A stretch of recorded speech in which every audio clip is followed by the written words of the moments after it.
अलीपुर ਚੱਠਾ ਵਿੱਚ मुंजी की कटाई शुरू। इस इलाके का चावल बड़ा पसंद किया जाता है। मजीद दसणगे नवीद अहमद भट्ट। जी बिल्कुल अलीपुर ਚੱਠਾ ਤੇ ਇਹਦੇ ਗਿਰਦੋ ਨਵਾਦ ਦੇ ਵਿੱਚ ਜਿਹੜੀ ਹੈ ਮੁੰਜੀ ਦੀ ਫਸਲ ਦੀ ਕਟਾਈ ਦਾ ਅਮਲ ਸ਼ੁਰੂ ਹੈ। ਲੋਕ ਆਪਣੀ ਸੋਨੇ ਵਰਗੀ ਫਸਲ ਨੂੰ ਕੱਟ ਕੇ ਤੇ ਮੰਡੀਆਂ ਦੇ ਵਿੱਚ ਭੇਜ ਰਹੇ ਨੇ ਤਾਂ ਕਿ ਇਹਦੀ ਖਰੀਦੋ ਫਰੋਖਤ ਔਰ ਇਹਦੀ ਜਿਹੜੀ ਹੈ ਰੇਟ ਕੀਮਤ ਤੈਯਨ ਕੀਤਾ ਜਾਏ। ਮੈਂ ਇਸ ਵਕਤ ਅਲੀਪੁਰ ਚੱਠਾ ਦੀ ਮਕਾਮੀ ਮੰਡੀ ਦੇ ਵਿੱਚ ਮੌਜੂਦ ਹਾਂ। ਇਸ ਇਲਾਕੇ ਦੇ ਮਿਹਨਤੀ ਕਿਸਾਨਾਂ ਨੇ ਆਪਣੇ ਸੋਨੇ ਵਰਗੀਆਂ ਫਸਲਾਂ ਜਿਹੜੀਆਂ ਕੱਟ ਕੇ ਤੇ ਮੰਡੀ ਦੇ ਵਿੱਚ ਆਪਣੇ ਰੇਟ ਦੀ ਬੋਲੀ ਵਾਸਤੇ ਰੱਖ ਦਿੱਤੀਆਂ ਨੇ। ਮੇਰੇ ਨਾਲ ਕਿਸਾਨ ਤੇ ਆੜ੍ਹਤੀ ਮੌਜੂਦ ਨੇ, ਉਹਨਾਂ ਨੂੰ ਪੁੱਛਣੇ ਇਸ ਇਲਾਕੇ 'ਚ ਕਿੰਨਾ ਸੋਹਣਾ ਚਾਵਲ ਤੇ ਕਿੰਨੀ ਸੋਹਣੀ ਮੁੰਜੀ ਹੋਈ ਹੈ ਤੇ ਉਹ ਇਸ ਬਾਰੇ ਕੀ ਆਂਦੇ ਨੇ। मैं किसानों का नुमाइंदा भी मैंने समझ लो तो आड़ती भी समझ लो।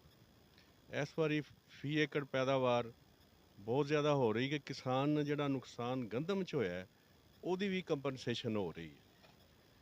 तो मंडियां दे विच मुंजी का रेट बहुत अच्छा जा रहा है। खरीदो फरोख्त जिहड़ी है बड़े हाई लैवल ते और इस तरह नज़र आउंदा कि जिस तरह यह इलाका जिहड़ा इस वेले ये ना सिर्फ पंजाब बल्कि पाकिस्तान लैवल का एक मुआशी हब बनता नज़र आता है। इन्नी कि इत्थे बिजनेस हो रहा है, कारोबार हो रहा है और ये सिर्फ ये नहीं कि मुंजी खरीदो फरोख्त हो रही है।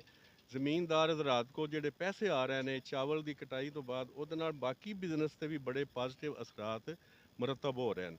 लिहाजा जिहड़ा एक आमदनी के जराए और एक कैपिटल की ट्रांसफर होती है वो इस मुंजी की वजह तो मजदूर भी बड़ा खुश है, शहरों वाले भी खुश ने और मजदूर जोड़े बेशुमार यानी सैकड़ों बल्कि हज़ारां लोगों ने बड़ी अच्छी मजदूरी मिल रही है।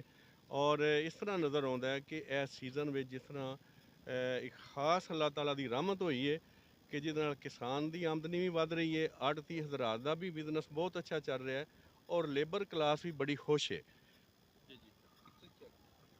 सर मसला जी गल्लां बातां सर ने दस छड़ियां ने। बाकी साढ़े इलाके की जी मूंजी है बेहतरीन चावल होंदा इस इलाके का। यदी खुशबू यदी पकाई अपनी मिसाल आप है तो इस वास्ते साडा इलाका ने इस गल बड़ा ही मशहूर है। तो बाकी अल्लाह का शुक्र अलहमदुलिल्लाह कि मजदूरों ने मजदूरी मिल रही है, किसान को अच्छा मुआवजा मिल रहा है।